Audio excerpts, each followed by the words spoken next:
스마트폰 중독? 나랑은 전혀 관계없어. 마음만 먹으면 뭐? 라고 생각했다가 스마트폰 없으면 불안한 분들, 스마트폰 때문에 공부, 인생이 방해받고 있다고 생각하는 분들, 오늘 영상 꼭 보세요. 여러분 안녕하세요. 둥이별리사 둥변입니다. 오늘은 공부하는 사람들의 최고의 적, 하지만 없앨 수 없는 애증의 존재, 스마트폰에 대해서 이야기를 해보고자 합니다. 꼭 공부가 아니더라도 스마트폰 때문에 인생이 방해받고 있다는 생각이 드는 분들에게도 분명히 도움이 될 것입니다. 여러분은 스마트폰을 하루에 몇 번 만질 것 같아요? 한 100번 정도? 놀라지 마세요. 무려 최소 2600번 이상을 만지며 깨 있는 동안 평균 10분에 한 번씩은 스마트폰을 들어본다고 합니다. 거의 일상이 곧 스마트폰이라는 거죠. 여기서 급 퀴즈입니다. IT 업계의 대가들은 자녀들의 스마트폰 사용을 얼마나 권장할까요? 조금 놀라실 수도 있는데요. 스마트폰의 아버지, 애플의 창업자 스티브 잡스는 우리 집에서 자녀들은 아이패드를 사용할 수 없다라고 하면서 자녀들의 스마트폰 사용을 제한했고요. 마이크로소프트의 창업자 빌 게이츠는 자녀가 14세가 될 때까지 스마트폰 사용을 금지하고 식탁에서 스마트폰을 사용할 수 없도록 해야 한다라고 인터뷰를 하기도 했답니다. 애플의 최고 경영자 팀 쿡 역시 아이들의 SNS 사용을 자제해야 한다고 공개적으로 권고했고요. 아이러니하죠. 이들은 왜 스마트폰을 멀리하라고 할까요? 다 이유가 있어서 그러겠죠? 스마트폰을 멀리해야 하는 이유, 크게 두 가지만 얘기해 볼게요. 1. 멀티태스킹 위험. 스마트폰을 보는 모습을 생각해 보세요. 한 가지에 집중하는 것이 아니라 멀티태스킹 하는 경우가 많을 거예요. TV를 보면서 스마트폰을 하거나 밥을 먹으면서 스마트폰을 보거나, 멀티태스킹은 컴퓨터가 다수의 프로그램을 동시에 처리하는 것을 말하는 건데요. 사람들은 멀티태스킹이 좋다고 생각하는 경향이 있어요. 멀티태스킹 능력이 높을수록 시간을 효율적으로 사용한다고 착각하는 것이죠. 하지만 현실은 예상과는 정반대입니다. MIT 신경과학자 얼 밀러는 멀티태스킹에 대해 이렇게 언급했는데요. 사람들은 자신이 멀티태스킹을 하고 있다고 생각하지만 실제로는 한 과제에서 다른 과제로 아주 신속하게 전환하고 있을 뿐이다. 한마디로 이도 저도 아니란 뜻이죠. 여기저기 분주하게 전환하고 있을 뿐 어느 하나에 집중하지 못하고 있다는 것이죠. 전혀 효율적이지 않죠. 뇌과학적 측면에서 멀티태스킹은 최악입니다. 이는 공부를 위해 필요한 집중과 몰입을 망가뜨리게 되죠. 이러한 멀티태스킹의 위험 때문에 우리는 스마트폰을 통제하며 사용해야 합니다. 2. 도파민 중독.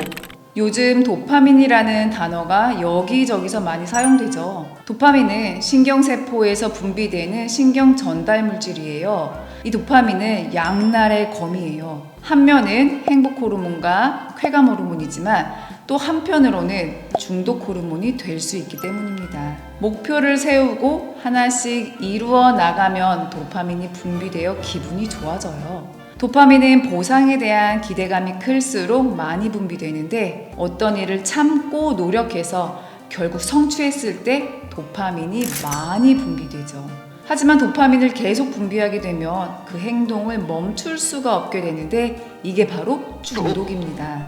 스마트폰을 잘못 사용한다면 바로 이런 도파민 중독이 되는데요. 스스로 노력하지 않고 인위적으로 얻어진 도파민 분비가 증가하면 집중력이 저하되고 충동성이 생기게 됩니다. 그리고 기존과 똑같은 자극에는 내성이 생겨서 더 큰 자극을 찾게 되죠. 이러면서 중독의 길을 걷게 되는 것인데요. 예를 들어 볼게요. 요즘 숏폼이 대세인데요. 쇼츠, 릴스 같은 숏폼 콘텐츠를 손가락 딱 하나로 위아래 양옆으로 움직이며 끊임없이 바꿔가며 본 적 있나요? 이거 하나만 봐야지 라고 시작했다가 더 재미있고 더 자극적인 콘텐츠로 옮겨가죠. 바로 도파민 때문이에요. 이런 순환고리로 스마트폰 중독이 됩니다. 더 큰 자극을 쫓게 되면서 절제력이 약해지죠. 결국 스마트폰을 보는 행동을 멈출 수 없게 됩니다. 소셜 커뮤니티에 들어가서 검색만으로 1시간 넘게 있거나 인스타그램에 친구의 최근 사진 확인하러 갔다가 타고 1시간 넘게 보거나 유튜브 딱 한 개만 보려고 했는데 연관 영상 쭉 보다가 한두 시간 훌쩍 지나간 경험. 정말 잠깐만 보다가 자야지 했는데 정신을 차려보니 어느새 새벽인 적도 있으시죠? 이런 이유 때문에 스마트폰을 멀리해야 합니다. 나는 의지가 강하니 스마트폰 정도는 극복할 수 있어. 스마트폰이 옆에 있어도 신경 안 쓰고 공부에 집중할 수 있어. 하지만 스마트폰에서 벗어날 수 있던가요? 공부를 하면서 스마트폰이 옆에 있는데 과연 안 볼 수 있을까요? 여러분의 의지력을 절대 믿지 마세요.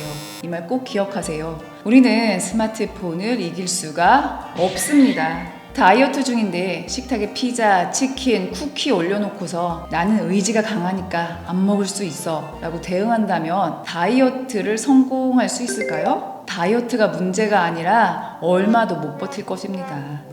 의지력보다 환경을 이용해야 합니다. 환경을 새롭게 설정해야 해요. 심리학에서 의지력은 근육 같아서 적당히 사용할 때는 잘 발달하고 힘을 내지만 지나치게 많이 사용한다면 근육이 마모되고 닳는 것처럼 고갈된다고 하는데요. 즉 의지력이 강하다면 스마트폰을 초반에는 잘 통제할 수 있겠죠. 하지만 지속적으로 결국 스마트폰을 극복할 수 없다는 뜻입니다. 환경을 바꾸세요. 환경을 바꿔야 하는 것은 알겠는데 어떻게 환경을 바꿔야 할까요? 이제부터는 환경을 어떻게 바꿔서 스마트폰을 관리해야 하는지 말씀드릴게요. 1. 스마트폰을 다른 공간에 둔다. 만약 그게 힘들다면 무음이라도 하자. 앞에서도 말씀드렸지만 옆에 스마트폰이 보이면 손이 갈 수밖에 없어요. 집중해서 공부를 하거나 무엇을 해야 할 때는 스마트폰을 전혀 다른 공간에 놓아보세요. 예를 들어 집이라면 옆방에, 도서관이라면 사물함에 넣는 것입니다. 그리고 정해진 시간 동안 아예 스마트폰 생각을 지워버리세요. 나는 스마트폰이 없는 사람이라고 생각하는 거죠. 내가 스마트폰을 보고 싶더라도 물리적으로 아예 불가능하게 만들어버리는 것입니다. 도저히 너무 불안해서 안 되겠다 싶으면 차선책으로 스마트폰을 무음으로 해놓고 가방 속에 넣어놓으세요. 하지만 확실한 건 무음보다는 스마트폰을 다른 공간에 두는 것인데요. 이건 연구로도 검증되었어요. 스마트폰을 무음으로 바꿔서 주머니에 넣고 있는 그룹과 스마트폰 자체를 다른 방에 놓고 온 그룹의 집중력과 기억력 테스트를 한 연구가 있어요. 그 결과 스마트폰을 다른 방에 놓고 온 그룹의 집중력과 기억력이 훨씬 더 좋은 성과를 나타냈습니다. 스마트폰은 확실히 집중력과 기억력에 안 좋은 영향을 미치는데요. 충격적인 건 스마트폰을 무음으로 할지라도 뇌는 스마트폰의 영향을 받는다는 것입니다. 스마트폰이 곁에 있다는 것 자체가 여러분의 집중력에 영향을 미칩니다. 집중이 필요하다면 스마트폰을 다른 공간에 두세요. 스마트폰이 없는 환경으로 바꾸세요. 2. 어플에서 로그아웃을 한다. 그게 힘들다면 알림이라도 끈다.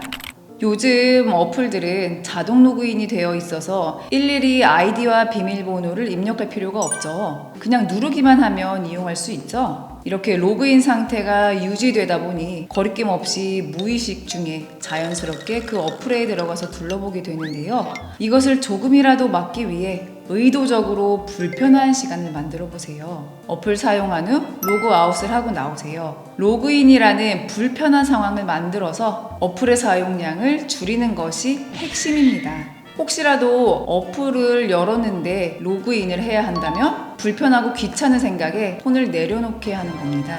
만약 로그아웃 하기가 너무 아깝다면 차선책으로 스마트폰 설정에 들어가서 알림을 꺼보세요. 푸시 메시지와 추천 알고리즘을 통해 여러 가지 알림이 울리죠. 알림이 울리면 폰에 손을 안 댈 수가 없어요. 여러분은 절대 알림을 이길 수 없습니다. 왜냐하면 이 알림은 전 세계 최고 엘리트들이 초고액 연봉을 받으며 하루 종일 분석하고 몰입하고 있는 일이기 때문이죠.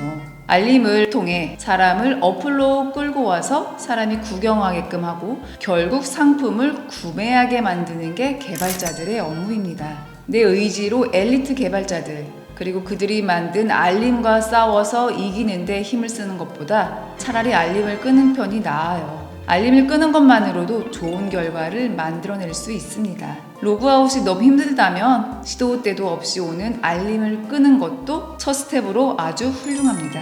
3. 스마트폰의 첫 화면을 비운다. 스마트폰은 그 이름처럼 스마트하게 구성이 되어 있죠. 다양한 어플을 한 번에 터치해서 사용할 수 있게, 즉 속도를 낼 수 있도록 디자인되어 있는데요. 스마트폰을 열고 첫 화면에 보이는 카톡이나 유튜브 어플을 보면 카톡 한번 확인해 봐야겠네. 잠깐 유튜브 하나만 봐볼까? 하면서 이것저것 다 터치를 하게 되고, 그러다 보면 어느새 30분이 훌쩍 지나가게 되죠. 내가 필요해서 하는 것이 아니라 무의식적으로 터치하면서 시간을 낭비하게 됩니다. 스마트폰의 첫 화면을 비워보세요. 필요한 어플은 두 번째 화면으로 옮기는 거죠. 이건 스마트폰의 첫 화면을 텅 빈 화면으로 만들어서 의도적으로 속도를 늦추는 방법이에요. 이 방법은 구글 수석 디자이너였던 제이크 넵과 존 제라츠키의 책 메이크 타임에서 언급된 방법인데요. 스마트폰을 켰을 때 첫 화면이 비어 있으면 잠깐의 고요한 시간이 생깁니다. 그리고 무의식 중에 첫 화면에 있는 어플 중 아무거나 누르는 행동을 멈추게 되죠. 첫 화면에 비어 있는 배경을 보고 스마트폰을 할 때가 아니구나 라고 생각을 하게 되죠. 이렇게 시간을 잡아먹는 스마트폰 사용을 줄일 수 있습니다. 공부는 해야겠는데 스마트폰 때문에 방해받는 분들을 위한 영상이었습니다. 스마트폰을 다른 공간에 두거나 무음으로 바꾸기, 어플 로그아웃, 그리고 스마트폰 첫 화면 비우기, 이렇게 오늘 알려드린 3개의 방법 중 단 한 개라도 실천한다면 여러분의 합격은 90% 더 가까이 여러분의 곁에 다가올 것입니다. 힘들겠지만 오늘부터 당장 실행해보세요. 지금까지 둥이별리사 둥변이었습니다. 오늘도 원하는 것에만 집중하는 하루, 행복한 하루 보내세요. 감사합니다. 첫 스텝으로는 아주 훌륭합니다.